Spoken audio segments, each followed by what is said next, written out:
They think they've now got the upper hand in this protracted conflict, but the rebel fighters who've been celebrating their advance into Zawiyah have been driven back before, and this is a city that the Gaddafi regime will be desperate to retake.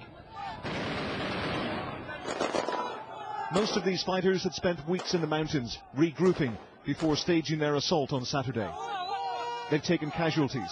Government snipers are still holding positions within the city, but the rebels claim to be in control of central Zawiyah. Colonel Gaddafi's response has been a rare but defiant TV address, though only his voice was heard.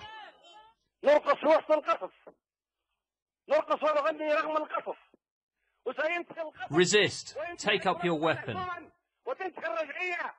On with the fighting to liberate Libya from the traitors.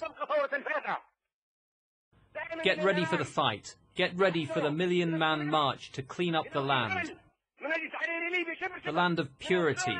The land of our grandparents, our fathers. After weeks of stalemate, the weekend has seen major gains for the rebels. They claim to have taken control of the southern city of Garian and crucially have cut the regime's supply route to the west of Tripoli. Fierce fighting has been taking place in Surman, on the outskirts of Sabratha, as well as Zawiyah. All three towns lie on the main coast road to Tunisia, and with NATO bombings around Zlatan over the weekend, the attacks on Tripoli are from all sides. Those NATO missions have played an important part in helping the rebels move forward. This bombing raid by Tornado aircraft from RAF Marnhem was aimed at taking out command facilities and air defences. The fighting around Zawiyah is already having an impact on the border with Tunisia, 100 miles to the west. 2 days ago, this was bustling with cars and trucks taking much-needed supplies to Tripoli. I've been allowed to come up to the no man's land between the Tunisian and Libyan borders just to have a look for myself to see what is going on, even though we are not allowed to bring our camera up here, so I'm just recording this on my phone.